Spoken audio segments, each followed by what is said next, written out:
Da, da, da, da, da, da. Ah, Hi, hi. welcome back, my friend Nikki. Well, I am, as usual, super pleased to be here. Um, Especially when we're doing weird things. Spooky season. I love this book so much. Ooh, It's careful like your mic. I know I'm moving it around. I should there. All Hold on right. one second. Okay. I love this book so much. So much. Yeah, this was great. I'm so glad that you told me to read it because I read it really quickly and Hey, AK. I was Um, taken aback I have so many from feelings. the beginning, really. I feel you know what? I wanted you to read Oh, how the, about we the introduce prologue. ourselves? I'm Tanya. I'm Nikki, This and is Wine on an Empty Stomach. this is our book club, and it's Book Club Sunday. And today's read is Victorian Psycho by Virginia Feito. And yeah, it's my favorite read of 2025. My favorite new book of 2025 too, honestly. I mean, I have to see what else I've read that just came out this year, but just one of those books. Oh, hello, train. Just one of those books that I couldn't put it down. It was like a Sunday afternoon. It was raining. I like dimmed the lights in my apartment. I was like, I'm just gonna stay on my couch and read a book because I haven't done like a physical copy, which is here somewhere, in so long.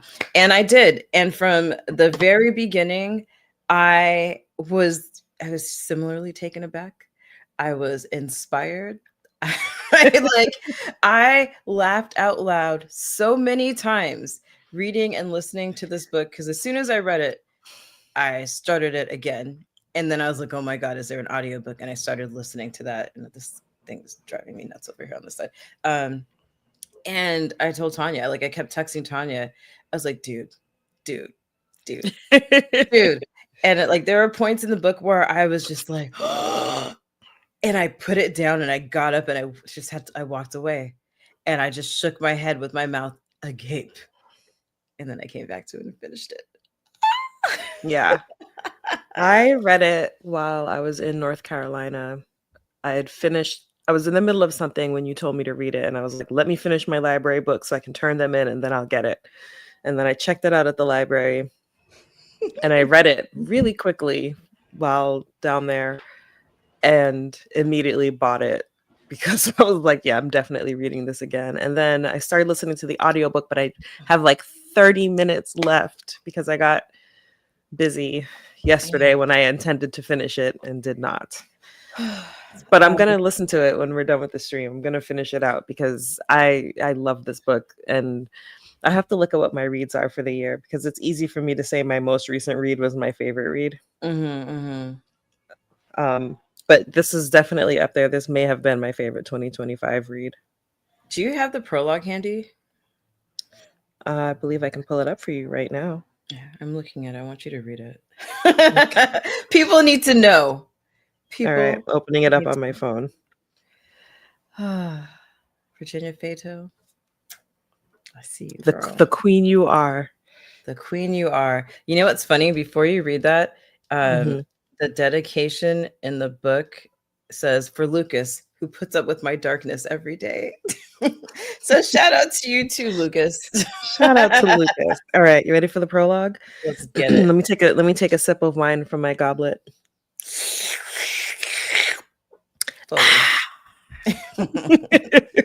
ASMR. Death everywhere. Death in the river, in the corpses floating upstream and down, in the bellies of the things feasting upon them. Death in the drinking water, pooling into wells and unspooling within villagers as typhoid and cholera and diphtheria. Death on display for an extra sixpence at the wax museum. And the wigs of the living made from the hair of the not, shorn from enterprising undertakers from corpses sealed in caskets. Death melting in a dyed Christmas candle. Death and babies, oh, so many babies. The unbaptized slipped into other corpses' coffins in a cheating bid for a grave and a funeral, stillborn pillows for the dead. Death in the rat pits and pub basements as dogs mangle hundreds to the cheers of their gambling masters. It's crushed in paint. It's papered on the walls. Everywhere, death. Ooh. Stillborn pillows. That For the corpse. is Whew. hideous. Yeah. Hideous. I mean, I think if we are gonna trigger warning, content warning, y'all. Dead Oh, baby, there's lots of death. lots of death, lots of murder, Death of um, innocence. death of not so innocence. You know, um, I yeah, So here's the thing. When I decided I would, well, when I was gonna reread this for this stream, I was like, you know what? She says so many unhinged things, like our protagonist, Miss Winifred Naughty. Um, that I was like, I just want to like highlight some of these things, and then I found I was highlighting like every other paragraph, like entire sentences, and I was like, okay, this is not sustainable. Let me Yeah. chill.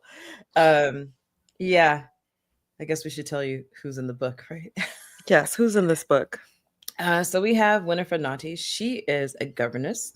She has arrived at Ensor Manor to take care of, these children, the Pounds' children, Mr. and Mrs. Pounds, and their two children, Andrew and Drusilla.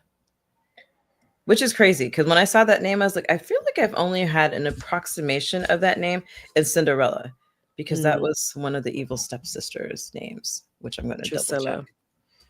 Drusilla. Sister Cinderella.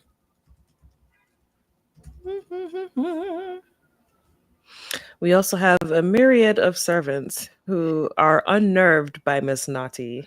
Yeah, Drusilla. See, Anastasia and Drusilla. Close. Yeah, And the servants aren't into her. for good reason.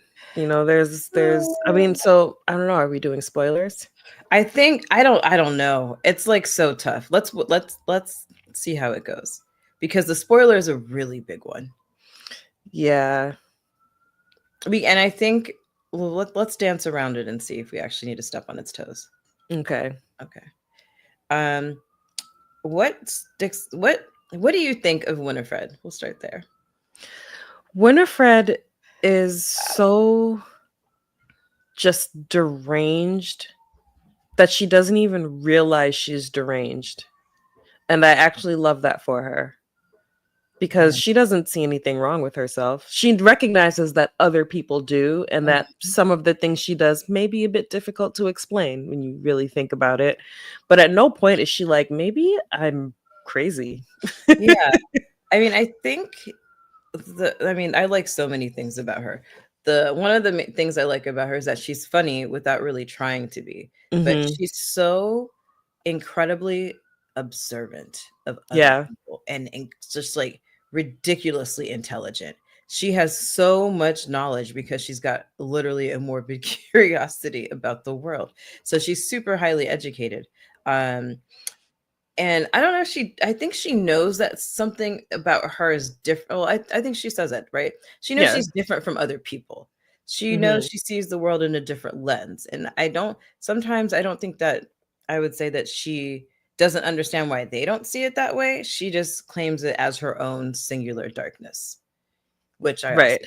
But and the darkness, I feel like she probably wouldn't have called it that if she didn't have her stepfather calling it that. Right. She's just grown to understand that, oh, okay, that's my darkness that he was telling me about. That's what that must be. Yeah. It's like one of the highlights I have is when she's arriving to the Ensor Manor, and she's sitting with the coachman or the footman or whoever he is. And she's like, yo, so what are the masters like? Like, are they cool? Are they not? He's just kind of like, eh. And she says, we've only just met, but I can already sense a decadently slow mind behind his vacant eyes. And I was like, okay. So she's funny, amazing. But then, like, later on in that page, when she gets out of the carriage, she says, my boots land in mud with the squelch of viscera squeezed in a fist. And I go, what? What? She says so many things like that. just Yeah, like in passing. in passing. And I was wondering if our dear author, Miss or Mrs. Virginia Feito, had like a list of similes that she just keeps Just got to collecting, like get a this in there. notebook of similes, because so like I wrote them down because as I was listening, it's like when you're reading, you like process them, but hearing the oh shoot, we're good. I had to get the narrator's name because she did a great job. Um, thank you for looking that up. But as she's like talking, when you hear the narrator saying these things, the similes are jumping out at you more and more and more. It's Anna Burnett. Anna Burnett, like she says something about something being creamy and soft like brain matter, but it turns out it was just creamed spinach. Yeah. Or she said something, it escaped from his lips, slick like an organ. And I was like, yo, or their mouths puckering like little like little assholes. Brilliant. Like so many similes that made me go, oh my God. Okay. Because if you read Brandon Sanderson's The Reckoners, there, there's a character in that who doesn't do similes, he's into metaphors, and all of his metaphors are garbage. Like she would eviscerate him, probably literally and figuratively. So yeah, just listening to her talk. Whew, One of Lord. the things I enjoy too about her just complete and utter madness Ouch. is that as she's telling us this story, she's casually mentioning past murders. Yeah. Like she's a straight up serial killer. But She's I like, don't think she sees herself that way. she's a psychopath. I think that like I didn't when I was reading, okay, I saw this book in a stack of books, somewhere where I can just take, where books are available. I'll just say that.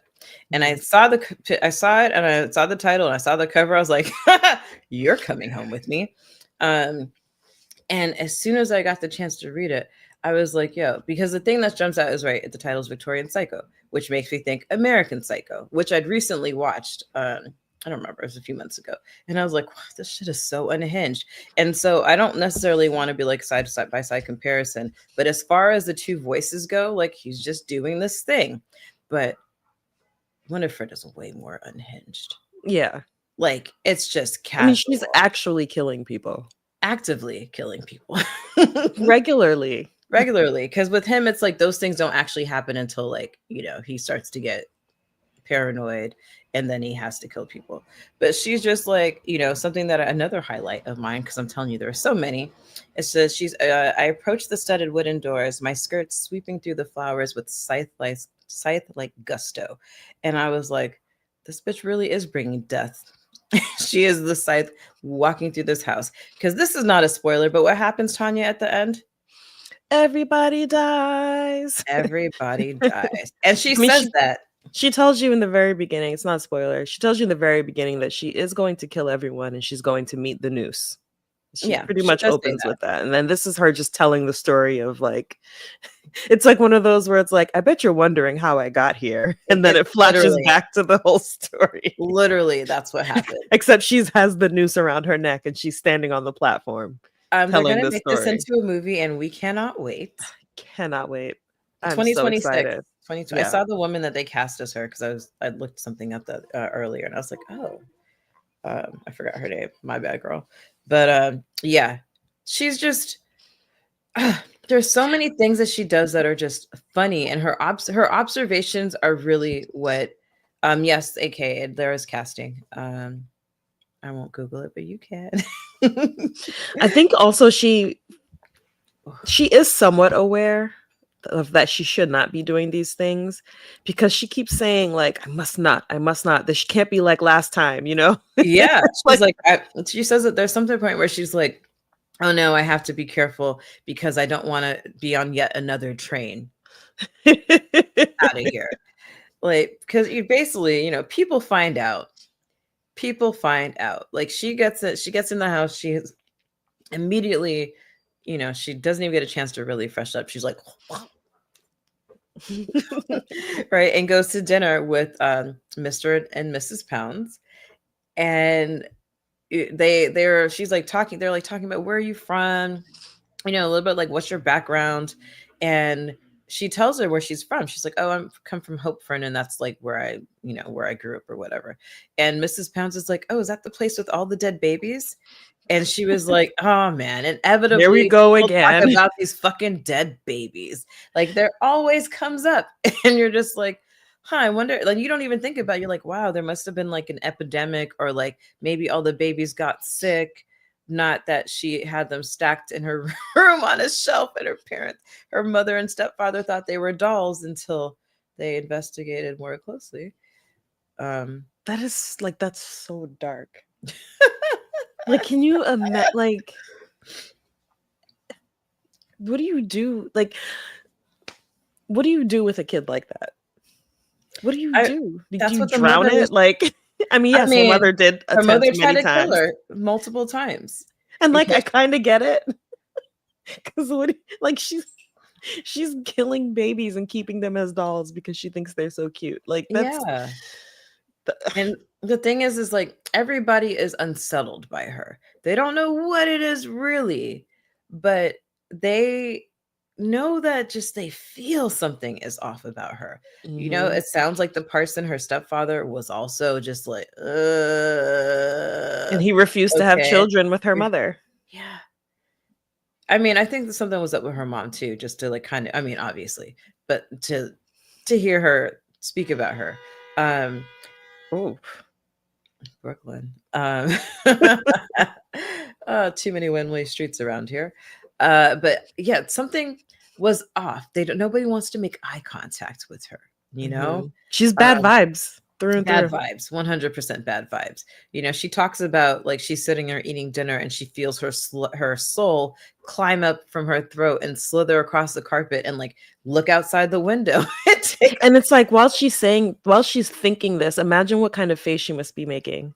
Yeah. There's a moment where at the Christmas party before things go crazy, where it's just like a little tiny moment where she's standing with them and she says like she gets in like the position of a lion roaring. Yes, she says Like she like she she poses like a lion with the raises the arms to get the impression of the lion on the on the like, rampage. so she's just standing there with a bunch of people and just goes, ah, like, can you can you imagine? And Mrs. Pounds just like grabs her and pulls her arms down. She's But like, "Bitch, like, what is up can with you you?" imagine like your And she government? says that. And I'm glad that you brought that up because she says that like many times. Like, I need to like, what is my face doing? Yeah. Or like I have this fake smile plastered on from when I put it there this morning. Or, Hmm. I had like I'm moving my facial expressions furiously to like dial in the one that's supposed to be there. And Yeah. you're just like, what the fuck? So she comes in, and I think like the best part, one of the most charming things to me about this book uh, are the names of the chapter titles. Yeah. I love Hold how on. often she's terribly unimpressed. Oh my God. She says that so many times. Let me read the titles. No, no, no, no, no, no, no. Oh, part one. In which I arrive at Enzer house, in which I meet my charges and I'm terribly unimpressed, you know, of one Mr. Pounds, in which I am invited to, to stay in the kennels. Like, what? So fucking crazy. But let's talk about Mr. and Mrs. Pounds. Mr. Pound is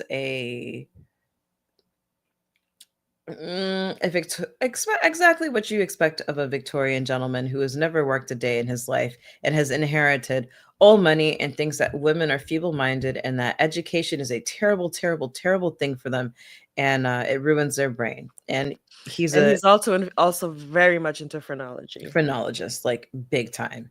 Hold on one second. Sorry, I was trying. I'm like dying over here. Um, but big phrenologist. Mrs. Pounds and just like pompous and confident for no fucking reason other than Hmm. he's really, really rich. Um, Mrs. Pounds, on the other hand, is just a blossom of insecurity and spite. And, we don't really find out what happened to the governess before, but we all have the suspicions that she Well, was sent she away yeah, she kind of for. says, she has like this one line where she says that tells her like your governess was too stupid not to follow people into the backs of pubs. So I think Mhm. that kind of tells us Yeah. what happened to Like, the previous what governess. happened? And that's after We don't our have to get into why she wanted this job so bad, yeah. but Yeah. Yeah. she needed Yeah. this job. Yeah. Yeah. So, Hmm. um, and I think the other funny thing about this book is that there are so many other highlights that I didn't highlight because people are just like, Hmm. I imagine if they give this book in like an English class in college, probably that people are just like, oh my God, look at the symbolism, look at the foreshadowing, look, because it's chock full of all of these things. But yeah, she has dinner with the Mr. and Mrs. Pound. She's like, whatever. And then she meets their children and she's like, oh my God, these motherfuckers are so stupid Yeah. and The so worst kids. spoiled. The worst. Like she calls the little boy stupid to his face on the first day. He's like 8. They're like walking. And this is where, I mean, there's so many times where you're just like, oh my God, this bitch is kind of crazy. But they're walking through the gardens and they're talking about nature. And she's like, oh, look at this bird's nest. It's like, it's a robin's nest, but this big egg is a cuckoo's nest. And, she talks about the type, like the category of bird a cuckoo is and how like the little one will get up and like knock the other eggs out of so that's what cuckoos do, right? They trick the other bird into raising their children for them, Hmm. which I'm kind of into actually now that I think about it. But he's like, "Oh, yeah, cool, whatever." And then they happen upon a deer that is injured. And he's like, "Oh my God, it's a roebuck." And she's like, "No, it's not, you you little idiot." And she corrects him and says what actual kind of deer it is. But then she's like, "Oh, it's totally hurt. We got to put it out of his misery," and proceeds to bash its skulls open in front of the children. Just with a rock. Just with a rock. And it's like she goes from bashing the skull of the deer just like so violently to placing the rock back down so gently and And tenderly. she's like covered in brains. Covered in brains. Cool with it. And And the just kids like are just like horrified. horrified. They go home, they don't eat their dinner. Right, because they have venison, I think. Because they have venison. And she's like, you have to put creatures out of their misery. And he's like, well, I don't know if it was hurt. And he's just like, oh, yeah, it was. Like it totally Trust was. me, I'm older right Totally now. How Oh, man. old do we think she is? Let's see. Governess, I would put her somewhere between 18 and 22. Okay. Not much older than that. It's hard to pour in a black glass. Just Hmm. FYI. Yeah. When you have to go by the sound of it filling up. Yeah. I was like, that's why I was like leaning over, peeping in. Anyway. Yes. So she's got these kids. And basically after that, we actually she does so many crazy things that it's really kind of hard to just talk about one of them because we could just keep going with like all the things that happen within a chapter. Yeah. Like that first morning where she wakes up and she wanders into the kitchen. She just snorted. Thing is, so she does crazy things and people catch her all the time. But when she's like killing people, for some reason, she just keeps getting away with it. Keep getting away with it. And it's like always by accident. You're And always she waiting. says this. Yeah. She says this like mid-kill, She kills, I forgot, was it after she kills the maid who brings her the warm milk all the time, whose ear she licks. She kills her and like she's the Mrs. Pounds comes into the room and she's like stuffing her behind a desk. She's on her hands and knees, like pushing her behind a desk. And she's like, Mrs. Pounds is unfazed at the fact that the girl is on her hands and knees. And then she stands up. And when Mrs. Pounds walks by her, she like wipes the blood on the hem of her skirt. And then after she leaves, she's like, okay, I got to get rid of this body. And she's like, well, do I leave it here or do I like drag it down the hall? And she's like, well, if I drag it down the hall and put it with the other ones, I might get caught. And she's like, oh, but you know what? That's always my paranoia and never has it happened. So I decided that I'm going to chance destiny. And she drags the body down the hall and doesn't get caught. Yeah. And it's like, what do you mean with the others? How many people has she hidden it? Like, she's hidden at least 4 people in that attic Yeah, by the that was time she kills the maid. yeah. And it's just like, we keep getting hints at, okay, we know that the book is called Victorian Psycho. We know that it's like a gothic novel set in a Victorian setting. But I don't think, even if I had known, I guess I must have read. It was one of those things, don't judge a book. I judge the book by its cover and its title. And I was like, that's enough for me. I don't even know if I read the back. And it's just like, even if I had, I could not have been prepared for any of the things that happen. Any of them. You know? I mean, I said this in our description, but it made me have to think about myself and just why I was enjoying the story so immensely, because I laughed out loud so many times. Yeah. Um, so funny. So funny. Now I want to read Ms. March or Mrs. March, the other book by Virginia. Yeah, definitely gonna read what else, see what else she has so I can read it, because if it's anything at all like this, like, Whew. put it in my veins. I'm so looking forward to it being a movie. Me too, because at like knowing that now, I like you envision things when you read a book, but like I can just like step by step. It's like she'd written a screenplay already, and she is the one who was writing the film, which I'm Mhm. super excited about. Mhm. And Tanya told me that I read it again in that article, and I was just like, yo, I and she's always got shit to say about people, you know. What is that? The housekeeper has a wandering eye, and she's like, I wonder if I wish I had a compass so I could see which direction it points Yeah. most of the time. you know or I just so many things like that. Or she's like, Virginia, Winifred walks by her and her dress touches her arm, and the housekeeper like shrinks back and draws her hands away, and she says, Mrs. Abel, I muse, is a woman who has never held a penis. And you're like, Well, there's a moment when she's thinking about a man who proposed to her and how she mhm, couldn't marry him because he talked to a baby like he was a baby.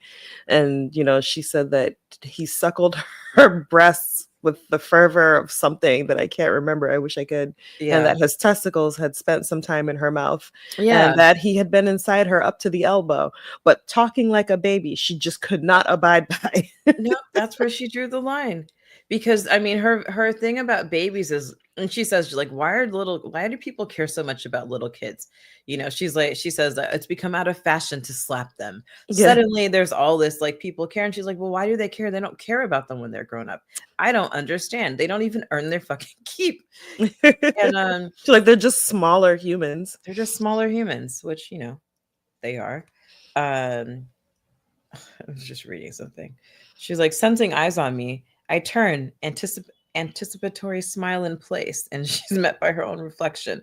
Um, and she's just like, man, babies. So, she didn't just happen to be a grown up who does these things. As we said, she was fucked up as a kid. Mhm. Um, Maybe it was the laudanum, but I don't know. Well, no, because remember, before the laudanum, she didn't even cry, and her mother thought something was wrong with her Yeah. because, yeah, she doesn't. Yeah, like, what do you mean this baby doesn't cry? It just sits there and just like observes everything. And Uh, we had said before that she didn't feel pain, but it wasn't that she didn't feel pain, because she did say it. She felt it, like yeah, a sharp pain. it's It's just, fear. for some reason she doesn't feel fear, and for some reason the pain just does not register Yeah. as something that's that bad. Yeah, because she encounters a man, comes into her home who has rabies, who she's been like clocking, was like peeking in the house because he's looking for her stepfather. And he's asking for it, and she's like, oh, he's like foaming at the mouth. His eyes are kind of red and yellow and brown and shit. Um, and he bites her, and she's just like watching him bite her. And after he leaves, she's like, all right, well, gotta take care of this. So she gets the knife, and she says she starts to peel the skin off of her arm Oh, first, like an orange rind. And when she sees the blood spread out, she's like, then as delicately as an apple skin. And then she oh. cauterized it with an iron. But she says at the end of that chapter, she's like, man, fear must be the most terrible thing in the world. And you're just like, what? there's so much what's and there's so many what the fucks. And I don't know that I've ever been delivered such horror in so many delightful ways and sentences, because I love sentences, and it's like so full of them. Um, yeah. Hold on, I'm scrolling to see some other shit. The thing, so here's the thing before you guys start to feel sorry for the Mr. and Mrs. Poundses. They're terrible humans. Mrs. Pounds is petty. They are. How We'll I see. will We'll do Mr. Pounds. We'll say I, Mr. well, I just want to say quickly, like, they are horrible, but like nobody is deserving of being massacred. No, like no. like They're, maybe beat up a little bit. She I feel like Mr. Pounds has accosted more than one governess yeah. in their history, I mean, right? he like shows her porn. He shows her porn. He shows her porn and uses the phrenology, let me measure your head, and all that stuff. But he owns a factory, and 200 children die in it before he's like, yeah, we got to pass that factory act to protect children. And she was like, well, why do we care about them any more than the insufferable adults that they become? And they're like, what? She's like, I'm just kidding, bless the children. And he's like, but just so dismissive of her and all of their servants. And oh, that's the kind of shit that drives me crazy. Just awful, And Mrs. Pounds notices that Mr. Pounds is checking out the governess, has many fits of jealousy, is always trying to steal the conversation and redirect it into something more depressing, as Winifred says, like reestablish the shitty dark mood of things. And I feel bad for her because she's not the first Mrs. Pounds. She's the second. And she's had many children who didn't survive. And you could tell through that takes a toll on a woman and everything about her. And he's constantly threatening to send her to an asylum. Casually. She does so many things to try to be beautiful. Like, she cuts off her eyelashes in the hopes that they'll grow back fuller. She uses those drops in her eyes to make her pupils dilate. Mm-hmm. And she's always thinks that the servants are calling her ugly. So there's that moment where she says they're not to look at her at all if she's not looking her best. And so now every time she passes through, everyone turns around. Yeah, she turned their back on me when I'm not looking the best, which she just keeps setting herself up for deeper and darker depressions. But she takes it out on Winifred whenever she gets a chance, by making her sleep in the kennel when she's found paw prints on the son's bed from the dog, who she said was not allowed in there. Yeah, I just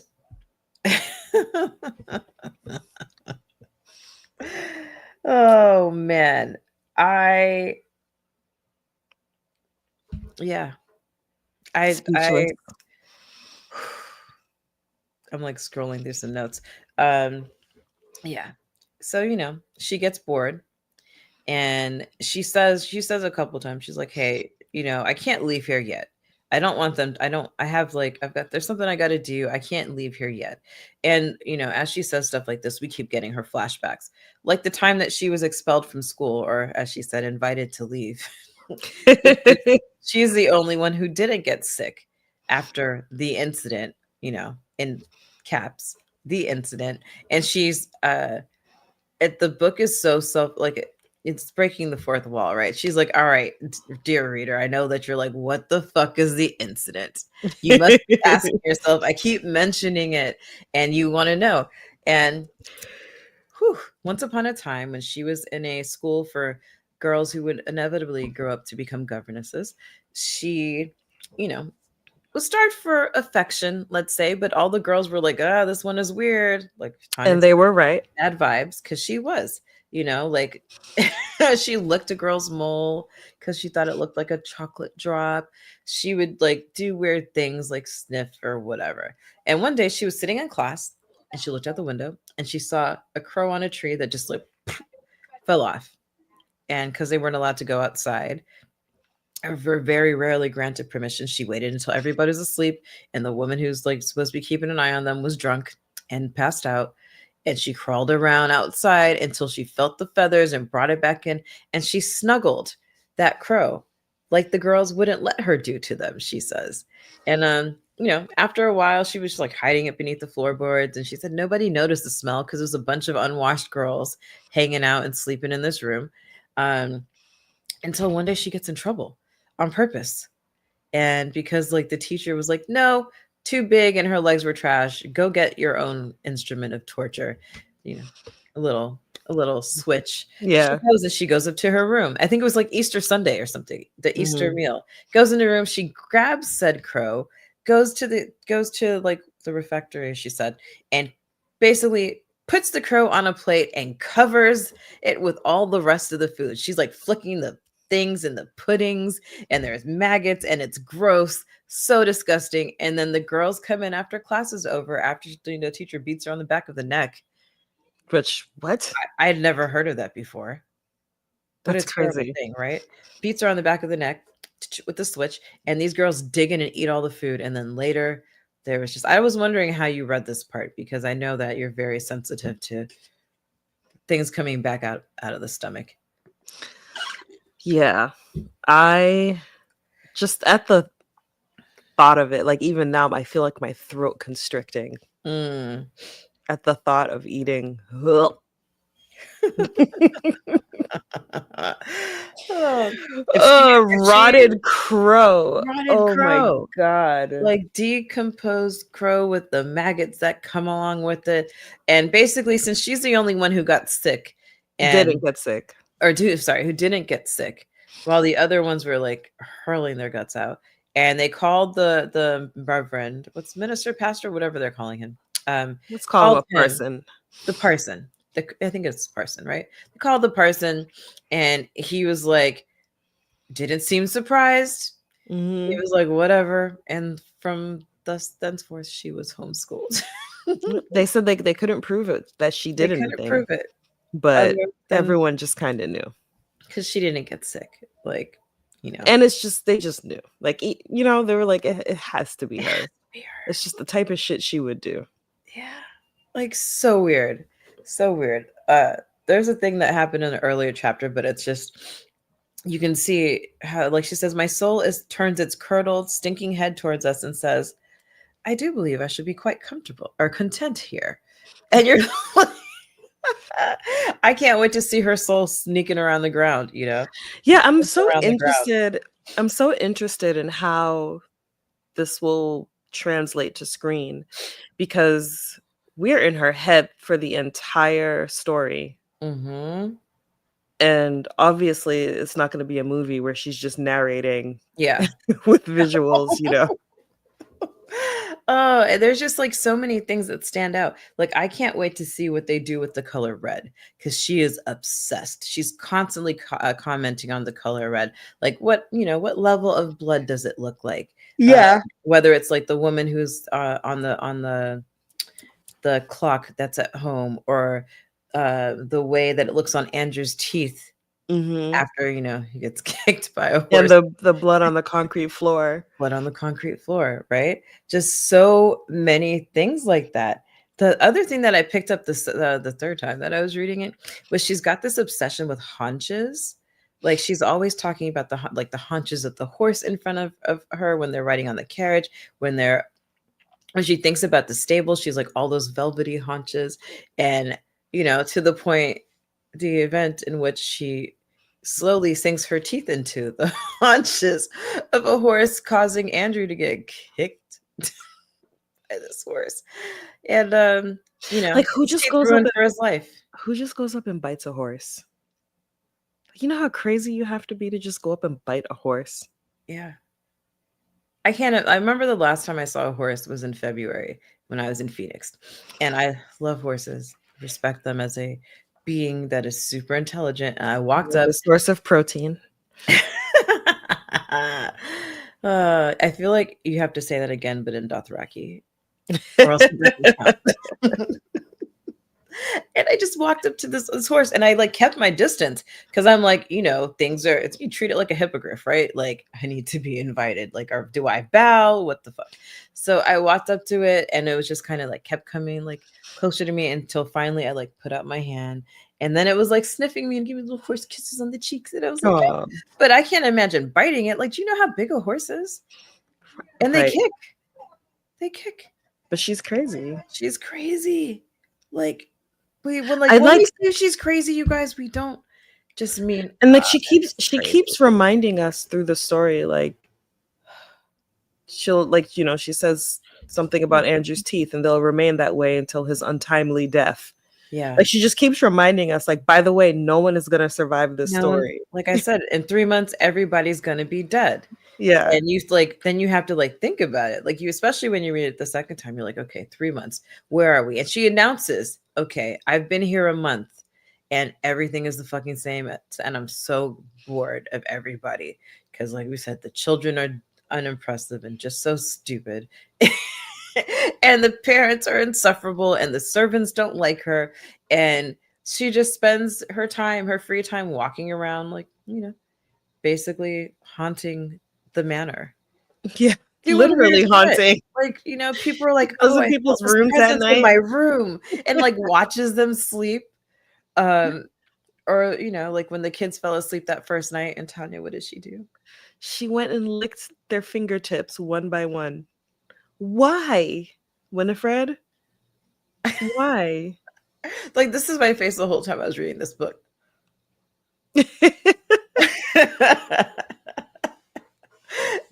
It's so like glorious.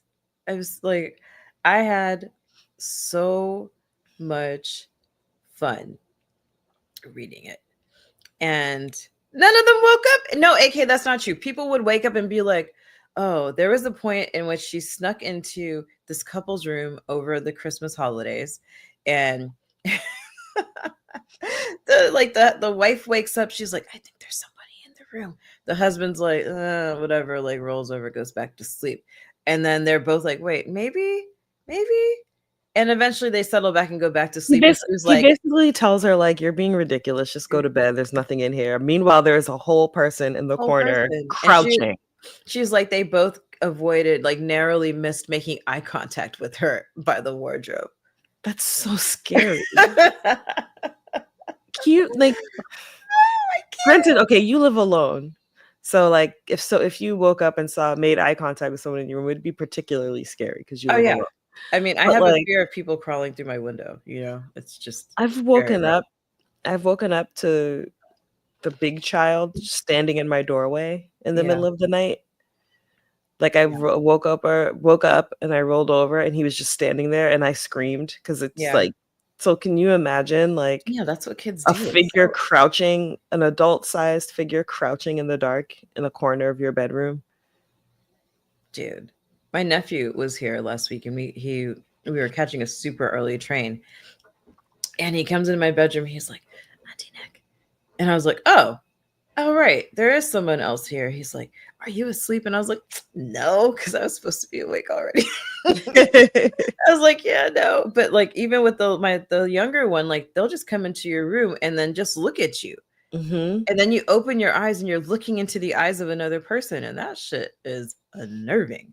It's very unnerving. And that's like with just a kid that you know and love. No, imagine just like a person you don't even know who it is. I've done that too. Crouched in your bedroom. Just like crouched in the shadows in his bedroom. No, just stared at him until he opened his eyes. Nick, what the fuck? Like that's what they say every time. Oh my god.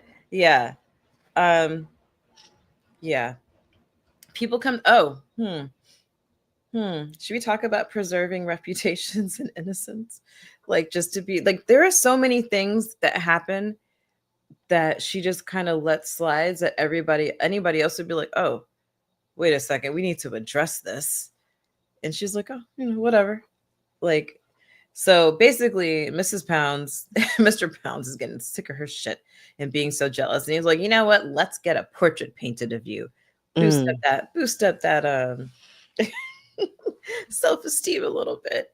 And Winifred calls it. She's like, that painter's a bit of a lecher. Mm-hmm. Okay. And one day she catches him behind a curtain with Drusilla, who is, how old is she? 13, I believe. 13. She's old because she's older than Andrew, but she's Mm-hmm. not the heir because you all know how patriarchy works. Um, Mm-hmm. and she catches them behind a curtain, and the painter's got her hand in his hand. And she's like, oh, my bad. Closes the curtain and walks away. And I was like, she's really just gonna leave them there? And then Drusilla comes back to class in like the classroom and she's sweating and shit. And like you were only left to really like, what the fuck happened behind that curtain? She really just like left them there Mm-hmm. after she suspected him of being like, a pedo. What? We don't know how old he is. I mean, he's an adult. He's We know too that. old. Yeah, but I was Yeah. curious as to how old he was. What in your mind, what are you picturing? I was picturing like a 20-year-old. Not me. Because he's not that good of a painter yet, and Not he's be good, period. that's true. But I don't know, he just seems so foolish. Yeah. I mean, I think my thought was that he was older than that. Not I wouldn't say 40s, but like not maybe like in his 30s. And because he notices and kind of sees what the vibe is in the house and how neglected this girl is, that nobody's going to notice if any of this shit is happening. But and the reason I kind of get like saying that maybe he's just not good is because there's this moment where Winifred is like, oh, this color is called crushed mummy brown or whatever. And like, if the mummies knew that this is how they're going to be ended up in such a like subpar paintings, Yeah. choose another way to like be preserved. And I just laughed and laughed and laughed. There's And another time when she sees where they talk about something, a drawing that she sees, and she thinks it must be his because it's so bad. Yeah, terrible. She's so funny. She's so funny. I feel like the incident. She's the evil Mary Poppins. Oh my goodness, yes, she is. Evil Mary. Just there are just some times where you just don't know what to say, and there were many times like that in this book. Mm-hmm. Yeah, Tanya would text me and just. We try not to talk about the books. Like when we do 30 Tuesdays and we're doing like movies or TV shows, or when we're doing book club, we try not to talk to each other about it. Like even when we were doing like House of Dragon, Game of the Thrones, the rule is no texting. Because every once in a while, like back in season like 6 or something, like we would text too many emojis and then you're like primed for something terrible or amazing to happen. So the rule is radio silence until we talk about it. But sometimes you can't help it because you need somebody else to know. Yeah. This was one of those books. Yeah. Oh my goodness. Yeah. Listening to the audiobook, there were moments, I mostly listened to it in my headphones, but sometimes I would listen to it out loud. And I'd just be like, I wonder what he's thinking if he walks by and at like the wrong part of this book and hears what's happening. My dad says that about my mom when my mom is listening to audiobooks because she listens when she's quilting.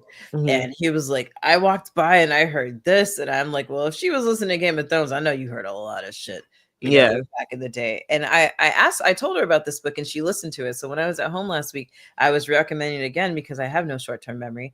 And she was like, oh no, I remember I listened to it. And I was like, well, what did she think? She was like, it was really weird.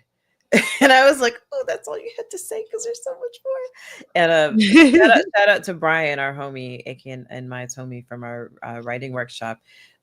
He was like, you guys have any recommendations? And I was like, well, and I recommended this one. And he went out and he bought it and he texted me afterwards and he was like, I just finished reading Victorian Psycho.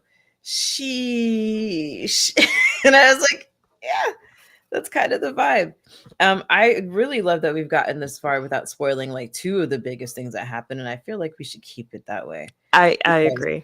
There's no way, like you're not equipped to deal with it, and we're not talking about it here. Yeah, We're so not.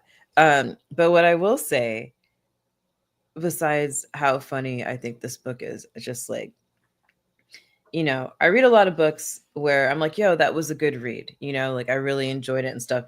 But I love when I read a book where I was like, I fuck with this author heavy. I'm going, anything that they write, I'm going to read, I'm going to listen to, I'm going to Mhm. tell other people to listen to. So shout out to you, Miss Virginia Feito, because this book put me through it in all the best ways. I should probably be talking to both of my therapists about why I enjoyed it so much. But it's not like to be presented with things that are so gruesome, like from beginning to end, and just be like, nah, I'm gonna keep reading because I have to know what happens next. Even if you know that everybody dies at the end, you're not like, oh, okay, it's not predictable. It's not No. predictable. And, again, you go into the story, she tells you from the very beginning, like, in 3 months, everyone in the story will be dead, Yeah. and you still read it as if, like, something's gonna change somehow. You Yeah. know what I mean? There's no way.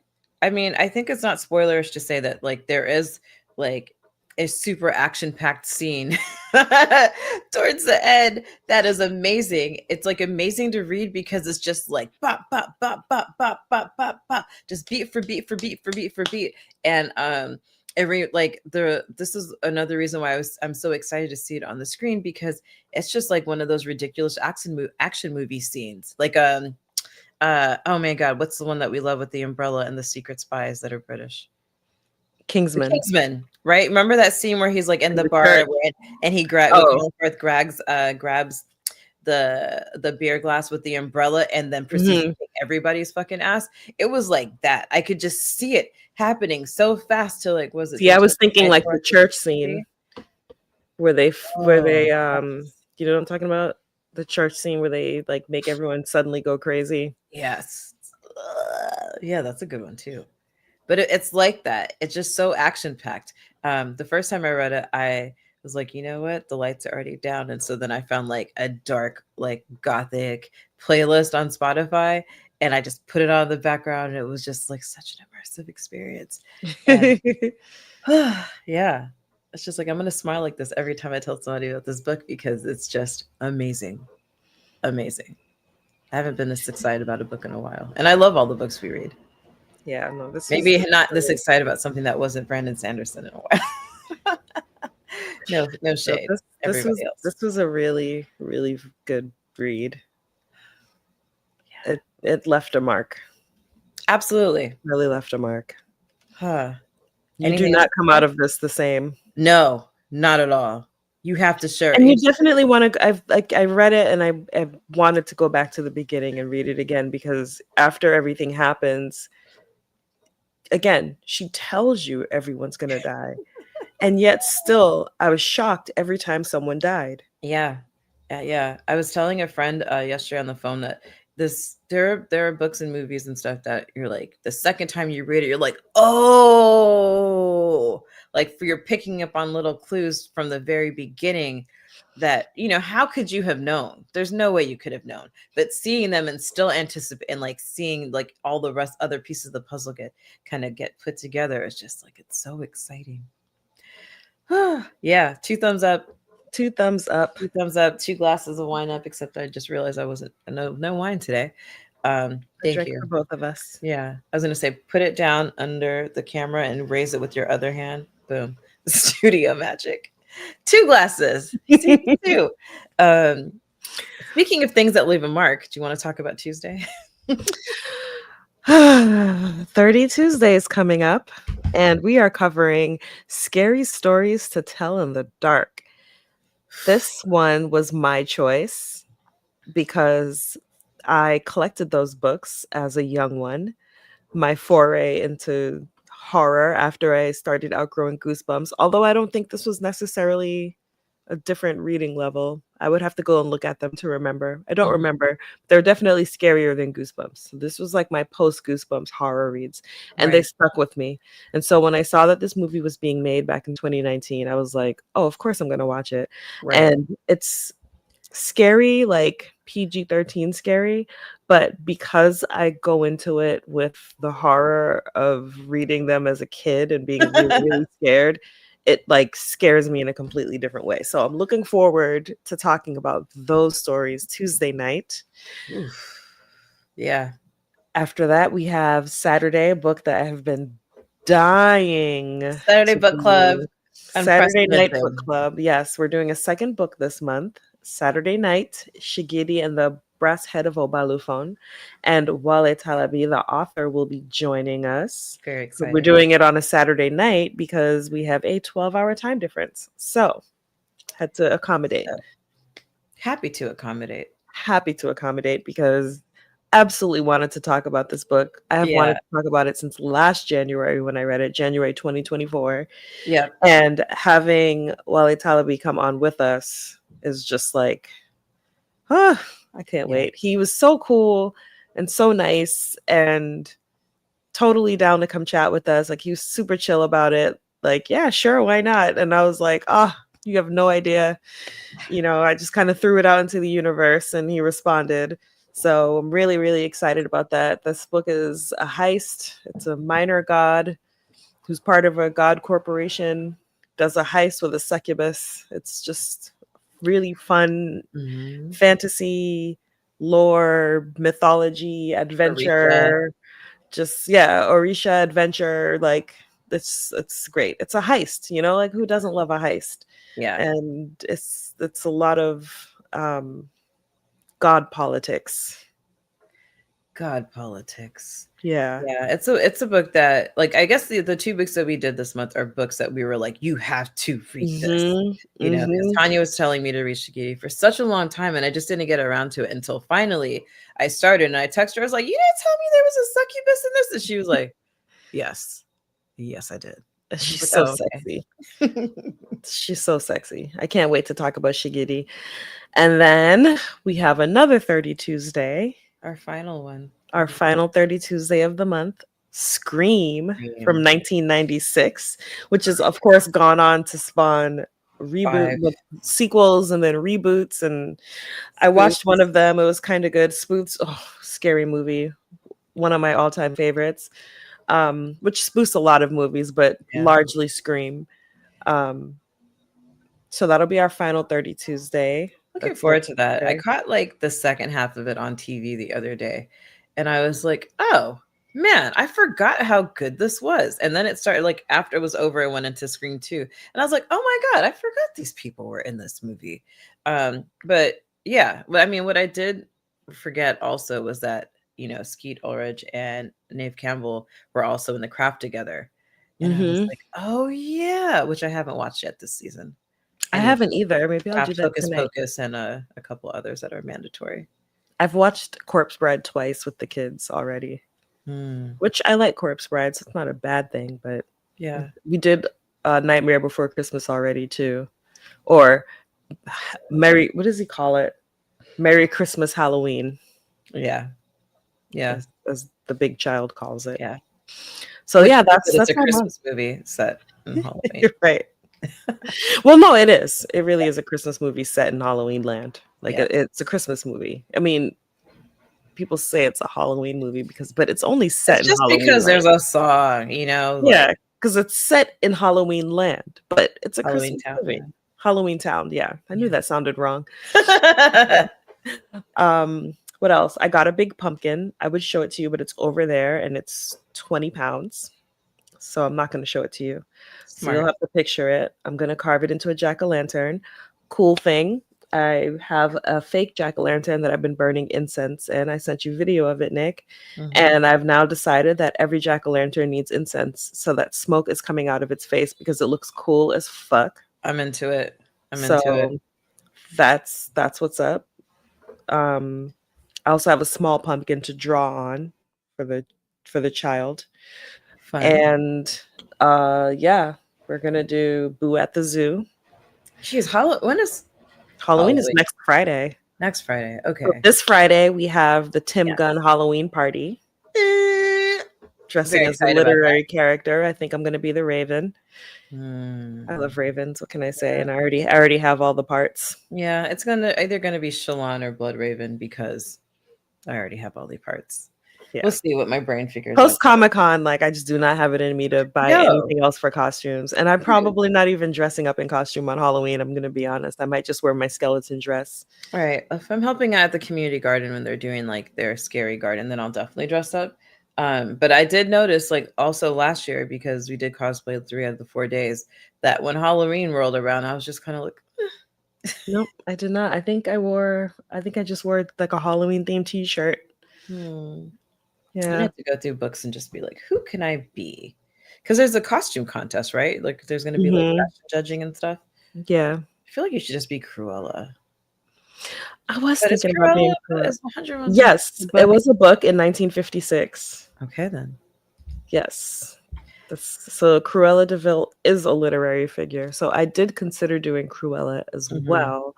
The only thing that's making me not sure is having to braid my hair down for a wig again. Mm, Because yeah. then it's like I have to blow it out. And then once it's blown out, I have to twist it before I go to bed or it's going to be tangled. And then that's where I get lazy and I start looking like who shot John and didn't kill him. Mm. And, you know, You start so looking like you barely escaped Winifred. yeah, exactly.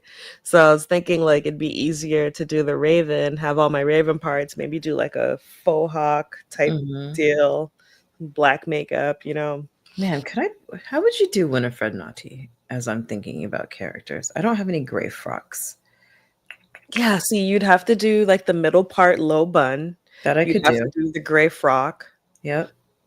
and have Hmm. like bloods like inconspicuously stains like like on the hem of your dress or a little bit on the sleeve or like a little Yeah. bit of brain Just like matter on in your your like shoulder. in your fingernails. Right, like Just a little little bit. brain matter on your shoulder that, you're like, "Oh shit, is that brain?" How'd that Yeah. get there?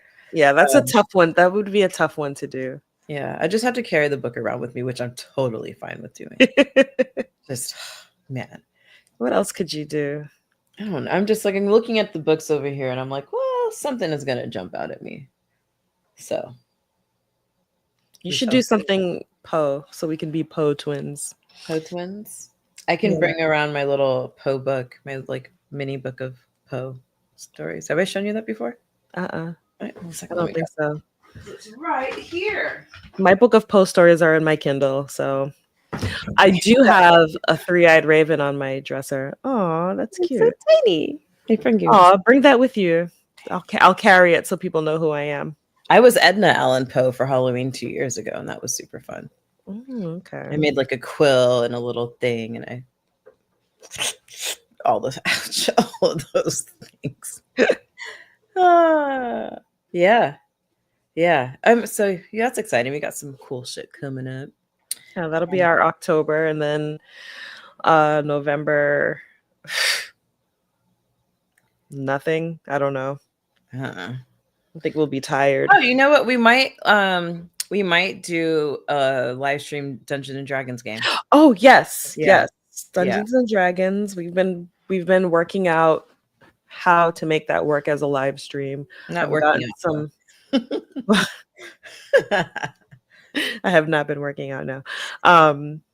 Yeah, we've been trying to figure out how that works as a live stream so that it's not just you watching us play, that Yeah. maybe get ideas from the comments, things like that.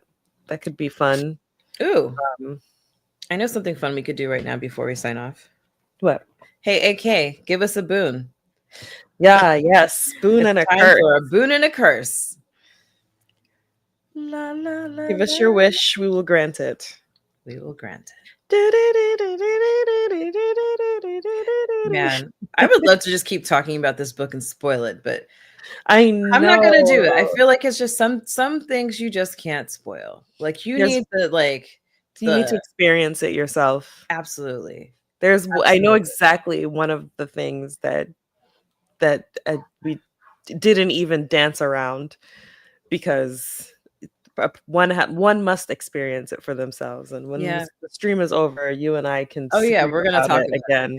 about it. We're gonna talk about it because there are a Because, few things now that I've been reflecting, and and for such I a short book, it is really packed.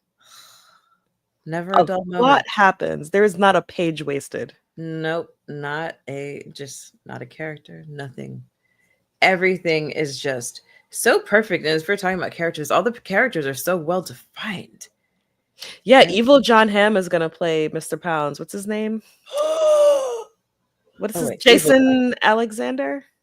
No, that's No, that's dude from Seinfeld. evil John. Jason John no, something Isaac. What is his name? I'm googling The evil. Malfoy dad. Oh, hold on, Malfoy Daddy. Jason Oh Isaac? no, Malfoy's. Oh, what the fuck is his name? Is it Jason Isaac? It is yes, Jason Isaacs. Ah, that's it. Yes, Yeah, yes. he's evil John Hamm. Oh, I'm into that. Yeah, look at him. You Yep. see it, right? Yeah, he's perfect. 100%. Okay. Pictured him to be a little bit bigger. Like I that picture guy. the mustache and Oh, like well, older. she says he has a mustache. Yeah. Okay. Definitely And I pictured him pomade much make use older on it. Yeah, but we'll because see. Jason Isaac is kind of handsome, and I Yeah, was he not is. picturing him as handsome. Yeah, because she Oops. doesn't even picture him as handsome. Let's see. I would like to be a YouTube, Twitch game megastar, something to that effect. All right, Nikki, would you like to give her the curse? Sure, you can be the biggest megastar that YouTube and Twitch has ever seen, but every time you have to open one of those, like when you get those bottles and it's got like the shampoo, or shampoo doesn't have it, but those bottles where you have to rip off that little safety seal 1st. Every time you do that, it's going to get stuck and you're going to get a hangnail trying to tear it off. Oh, see, I was going to give a curse related to the fame. Oh, go for it. So you'll get to be a YouTube and Twitch game megastar. Everyone will know who you are, but somehow there will be no money, just fame. All fame, no money.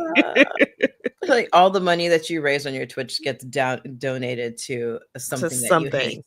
Yeah, something you hate, to the horse steak fund. Yeah, what was I watching the other day? Oh, shoot, what was I watching? Oh, I was like, whatever. It doesn't matter the story, but I was watching something and this guy was super, super duper rich. And they were trying to get him to be afraid and to give up some information. And they were like, nah, AK, if you know, don't say where it is, where it's from. And they were like, no, it's like, money's going to be the only thing that hurt him. And he was a racist. And they're like, all right, just this good cause.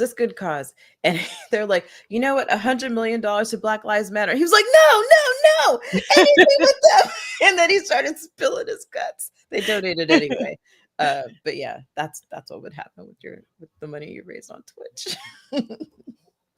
But no, not actually. Well, Well, that has been our stream. Please read Victorian Psycho by Virginia Feito. Listen to the audiobook narrated by Anna Burnett. It is just, you will not regret it. No, and it's like a 4.5 hour audiobook, I think it's actually 5.5 hours. 5.5. Yeah. So, But still, you can do it in a day. Absolutely. Exactly. Get good headphones and not AirPods, because those die in like an hour or 2 hours. You know what? I did know that he narrated Emergency Skin, because I actually listened to that a lot. That's so short that it's not enough to do an entire book club about, but it's one that I would absolutely love to talk about. Well, then we could do 2 short stories. Okay. Yeah. There was also another one from Never Whistle at Night that I want. Even though we've done that book already, there's another short story in there that has haunted me ever since I read it that I want. The one with the mom who has the 2 babies and one of them has more native blood than the other. Oh, yeah. That one has haunted me ever since I read it. I read it and then I went and found it in the audiobook and listened to it, and then I listened to it again. And I would love to come back to that. I love it. What other potential books do we have? Do we have anything that I feel like we've been so focused on Shigiri and Victorian Psycho that We haven't really talked about what else we've been reading. Are you reading anything right now? Of course I am. Of course you are. What am I asking? I'm going to ask you this Saturday too. I am I have to reading. build my Goodreads. I don't know if I have it connected on my laptop. I still have Weird Black Girls. Have not picked it up in ages, but I'm still reading that. I do intend to finish it. I'm still reading Skin Folk. I'm almost done with it. That's the short story collection by Nella Hopkinson that has Glass Bottle Trick in it. Mm. Yeah, so I'm almost done with that. I'm reading Moon Witch Spider King, which I took a break from because I was having to travel to Comic-Con and my bag was too heavy. And so I only wanted to bring my Kindle. So I started the Book of Night Women, which is a heavy, heavy read and haunts me as well. So that's what I have going right now. Let me see what I've read this year. Ones that I've got going. I'm reading. I just jumped back into An Air of Darkness and Ruin by our homie Mina Brower. I've got a couple of short story collections going on. One of them is Songs of Love and Death, all original tales of star-crossed lovers, that George R.R. Martin edited. I've been reading Zero, the biography of a dangerous idea. Which one, AK? Damnable Tales, a folk horror anthology, which I've actually really been enjoying. And what else? And I Do Not Forgive You, Stories and Other Revenges by Amber Sparks, which I've also been enjoying because it's unhinged, but like, like, I don't know, like little short, so I wouldn't even call them short stories. I'd call them like vignettes. And I'm sure there's something else that I'm reading that's not actually in my Kindle, but I can't think of it at the moment. So yeah, lots of right now, like lots of like shorter things. But I'm trying to, yeah, I don't know. I think that's what I can say for now. Because I'm sure. I mean, my list of currently reading, because I go back and forth, is pretty big. You know what else I am reading? I went back to the Nuru, the second book. Oh yeah. Yeah, I went back and I started reading it again because I've had enough time to like get over the repetition. I am the Nuru. We know. And then I think when going back to it, it just lets me appreciate just how young they all are, you know. You know, that's always my struggle with YA. Yeah. That's always my struggle with YA is like you're in the minds of teenagers. Yeah. And it's like, oh my God, shut up. But then I'm like, oh right, they're teenagers. These are not adults. Yeah. Yeah. I too was once young and insufferable. That's what they say. I don't believe it. I thought I was. Of course not. Well, that's our stream for real this time. For real. We will see you Tuesday night. And if you're listening to this, I don't know when you're going to see us because I don't know when this will get posted. Oh, right. Have not been on top of things with that, I'll be honest. Just watch. Yeah, I'll post this. People can watch it. The end. Good night, everybody. Good night. Good night.